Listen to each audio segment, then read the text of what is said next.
Tere, mina olen Kristi Rahm ja täna me teeme ühe toreda sünnipäevakutse, kasutades selleks fotosid. Üks võimalus on siis kasutada enda tehtud fotot, aga meie täna otsime pildi ja püüame siis sellest teha kutse. Kasutame Google'i otsingumootorit ja kui ma näiteks tahan teha praegu kutse Eesti Vabariigi sünnipäevapeole, siis ma panen siia rukkilill otsingusõnaks ja valin siit ühe pildi. No näiteks selle. Teen siit parema klõpsu ja valin Save Image As või salvesta pilt nimega. Nii, ja salvestan ta siis oma piltide alla. Kui see on tehtud, siis avan ma fototöötlemisprogrammi Fotor, millega on võimalik siis teha pildi kollaaže või siis ühte pilti töödelda. Valin siit Edit, otsin üles sobiva pildi, Pictures kaustast,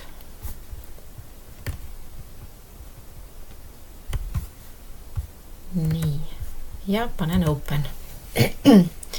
Ja nüüd ma saangi siis sellest pildist kujundada kena kutse. Mul on siin siis erinevad tööriistad, mida ma kasutada saan. Nii, siit on võimalik siis seda pilti natukene niimoodi tooni mõttes muuta, et kas ma tahan teda natuke heledamaks teha või tumedamaks või et see on nagu selline natukene pilvesilma pilt. Ühesõnaga ma saan siin natuke teda muuta. Siis saan ma Edit nupu alt siis muuta ka pilti kas tumedamaks või heledamaks või tekitada siia suuremaid kontraste. Ehk siis siit on võimalik natuke seda sättida. Crop on siis lõika, sellega ma saan siis sellest pildist lõigata kas sobiva tüki välja. Näiteks kogu see pilt mulle nii palju ei meeldi, aga mulle sobib näiteks see osa. Nii, siis ma saan selle panna ja valin Apply. Ehk siis nüüd ta valibki selle osa.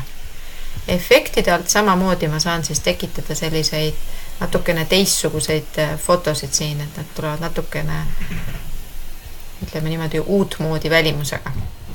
Siis bordes on siis raamid, ehk siis mul on võimalik panna ka oma kutsele selline põnevam raam ümber.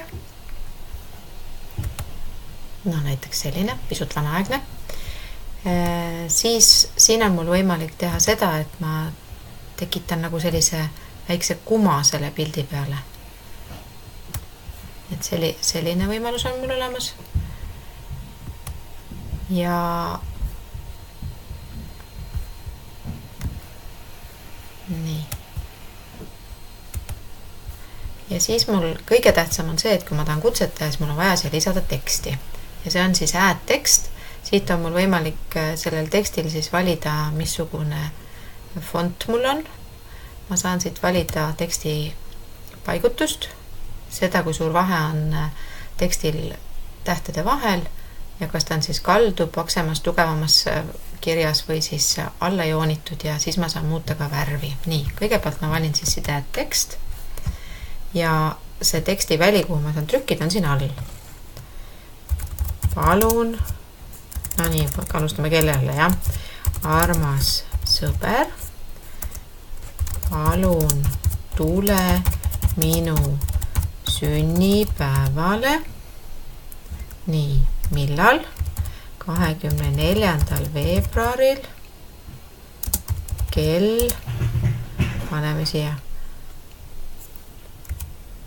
11.00 ja kutsujaks paneme praegu siia Eesti Vabariik.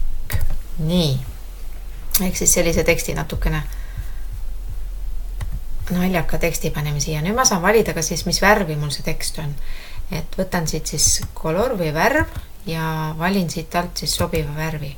No nii, nüüd ma pean vaatama hästi seda, et missugune on mu taust, et see jääks paistma. No, praegu tundub, et see selline tumedam taust oleks või tumedam tekst oleks isegi päris hea. Nii, siit ma saan siis seda teksti niimoodi sättida, et kas ta on mul otse või viltu ja kui ma tahan ära kustutada näiteks midagi läks valesti, siis seda ma saan siit risti pealt teha. Ja kui mul on nüüd kutse valmis, siis ma vajutan siit Save. Ta pakub mulle nüüd missuguse kujul ma salvestada tahan, missuguse kvaliteediga. Me lepime sellega, mis siin juba on ja paneme Save. Nii, Eesti Vabariigi kutse.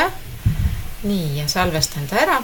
Ja nüüd on see pilt mul kenasti arvutis olemas ja ma saan siis sõpru kutsuda oma üritusele. Kas siis saates neile meili või printides selle välja. Nii mõnusat katsetamist teile kõigile.